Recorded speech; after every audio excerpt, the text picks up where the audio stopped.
Neuvième jour de guerre en Ukraine, la Russie contrôle désormais la plus grande centrale nucléaire d'Europe. Sur le terrain, pas de trêve, le conflit embrase tout le pays. Fuir l'Ukraine au plus vite, c'est l'objectif de nombreux expatriés. Exemple à Lviv, avec dans ce journal le reportage de notre envoyé spécial. Les alliés de l'OTAN répètent qu'ils n'interviendront pas en Ukraine, mais l'Alliance compte envoyer des armes défensives et demande à Moscou de mettre fin à la guerre. La guerre en Ukraine a franchi une étape supplémentaire. La centrale nucléaire de Zaporijjia est désormais aux mains de l'armée russe. Le site a été bombardé à l'aube. Un incendie s'est déclaré, mais il n'y a pas eu de fuite radioactive. Une attaque jugée irresponsable pour l'OTAN qui appelle Vladimir Poutine à mettre fin à cette guerre. Les troupes russes ont attaqué la centrale nucléaire de Zaporijjia, la plus grande d'Europe. À elle seule, elle pourrait être comme si Tchernobyl. Les tanks russes savaient sur quoi ils tiraient en visant directement la centrale. C'est une terreur d'un niveau sans précédent. De quoi soulever de nombreuses craintes et entraîner une réunion d'urgence du Conseil de sécurité de l'ONU. La Russie, elle accuse l'Ukraine d'avoir saboté la centrale. Les points de tir des saboteurs ukrainiens dans le bâtiment du complexe de formation ont été supprimés par les tirs de riposte de la patrouille russe. En quittant le bâtiment, le groupe de saboteurs ukrainiens a mis le feu au bâtiment de formation. En ce 9e jour de guerre, les troupes russes maintiennent la pression et le conflit embrase désormais toute l'Ukraine. Les combats se poursuivent à Tchernigiv, au nord de Kiev, où l'Ukraine accuse Moscou d'avoir bombardé jeudi une zone résidentielle et des écoles faisant 47 morts. Situation critique à Okhtyrka et Soumy, deux villes de l'est du pays. Kharkiv, deuxième ville d'Ukraine, serait toujours sous les bombardements. Selon l'ONG Human Rights Watch, les forces russes auraient fait usage d'armes à sous-munitions dont l'emploi constitue un crime de guerre. Quant au port stratégique de Mariupol, le maire accuse les forces russes de vouloir instaurer un blocus et parle de situation humanitaire terrible après 40 heures de bombardements ininterrompus.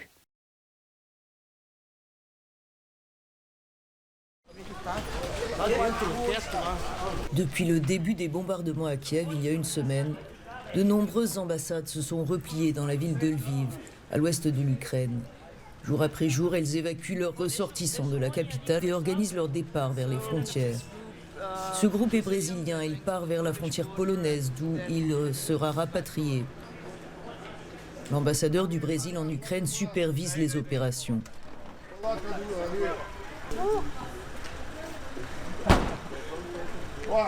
Tout le monde est à bord? Allez, monte dans la voiture. Combien de personnes, monsieur l'ambassadeur? Nous sommes environ 16 personnes. Comme beaucoup de ses pairs, l'ambassadeur va conduire lui-même le convoi à la frontière avant de revenir à Lviv. Diplomates et journalistes ont investi la ville, considérée sécure jusqu'à présent. Reste à savoir jusque quand. De retour dans l'hôtel dans lequel je viens d'arriver, on nous informe d'une alerte à une attaque aérienne. Tout le monde est dirigé vers l'abri de l'hôtel. Comme dans tous les hôtels de la ville, la plupart des clients sont des réfugiés, des diplomates, des membres d'ONG ou des journalistes.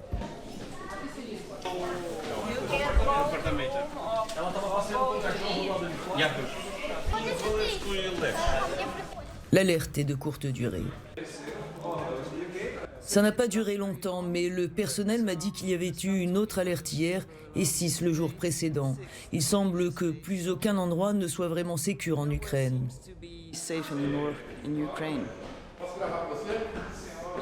Tant que le calme règne, des convois d'aide humanitaire sont en cours d'acheminement depuis Lviv vers la capitale, qui se prépare à la montée en puissance de l'agression russe. Valérie Goria, à Lviv, pour Euronews. L'OTAN ne veut pas la guerre, mais elle est prête à se défendre. Les ministres des Affaires étrangères de l'Alliance, ainsi que les représentants de l'Union européenne, de la Suède et de la Finlande, se sont retrouvés vendredi à Bruxelles. Les alliés ne veulent pas de conflit, mais assurent qu'ils défendront chaque pouce du territoire de l'OTAN. L'Alliance va poursuivre son soutien à l'Ukraine avec l'envoi d'armes de défense, mais elle ne compte pas créer une zone d'exclusion aérienne comme le souhaitait Kiev.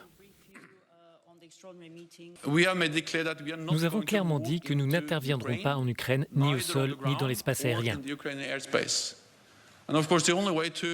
Évidemment, le seul moyen de mettre en place une zone d'exclusion aérienne serait d'envoyer des avions de combat dans l'espace aérien ukrainien et imposer cette exclusion en tirant sur des appareils russes.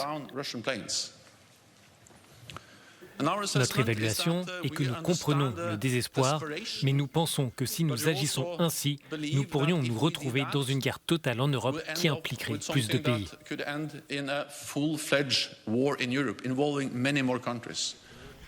L'OTAN compte aussi envoyer un soutien à la Géorgie et à la Bosnie-Herzégovine.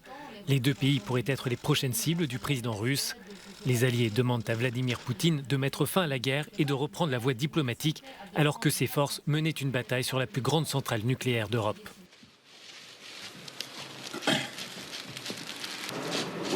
Nous ne cherchons pas la guerre, mais si la guerre vient à nous, nous sommes prêts.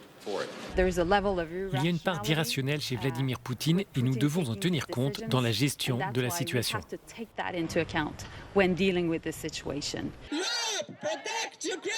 Alors que la guerre s'intensifie en Ukraine, les citoyens en Europe descendent dans la rue par solidarité avec le peuple ukrainien et tous ceux qui fuient les combats. Les manifestants demandent aussi aux dirigeants internationaux de tout faire pour mettre fin au conflit.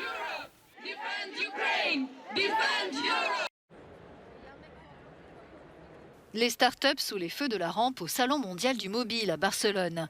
Elles sont plus de 600 à avoir participé à 4 Years From Now, un événement qui leur permet de rencontrer des investisseurs et qui est devenu l'un des temps forts du salon, sous l'effet de la pandémie et de la transformation numérique qui s'accélère. La connectivité a des effets sur de nombreux secteurs. Dans les éditions précédentes, on présentait des domaines d'activité très importants comme la santé numérique et la finance. Mais cette année, on accueille aussi d'autres acteurs, par exemple du monde de l'éducation et du sport qui évoluent très vite dans le contexte de pandémie.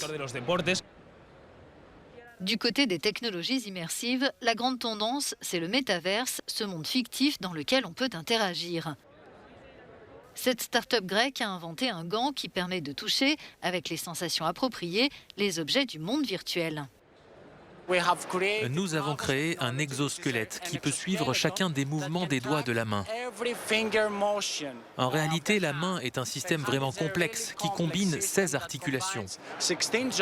Notre solution peut suivre chaque articulation de la main humaine, ce qui permet des interactions plus vraies que nature. Au-delà de son côté gadget, cette technologie est utile dans le cadre de formation. Notre solution peut offrir un haut niveau de précision, ce qui permet aux médecins en formation d'effectuer des procédures comme ils le feraient dans le monde réel.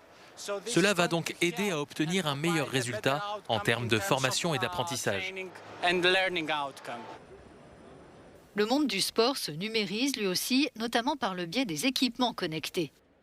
Cette start-up japonaise, par exemple, a développé des baskets intelligentes.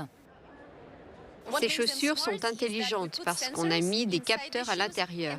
Et notre système permet de collecter des informations d'un niveau très professionnel. Donc, les joggers ou les personnes qui veulent simplement analyser leur marche peuvent obtenir des données qui, auparavant, n'étaient disponibles qu'avec un équipement professionnel très lourd. Ainsi, ils pourront connaître leurs mouvements, leur périmètre de frappe et au final, ils risqueront moins de se blesser.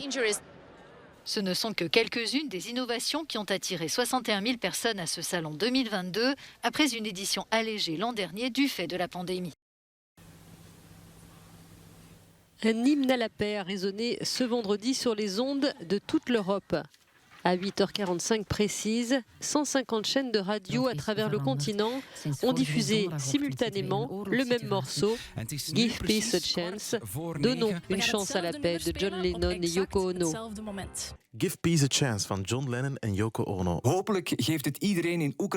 geste symbolique de soutien à l'Ukraine de la part de dizaines de radios publiques et privées. Il a été initié par la radio publique allemande à Berlin, puis coordonné par l'UER, l'Union européenne de radiodiffusion. Radio Nacional d'Espagne. Give Peace a Chance est sortie en 1969, écrite par John Lennon, tout juste marié avec Yoko Ono, dans le contexte entre autres de la guerre au Vietnam.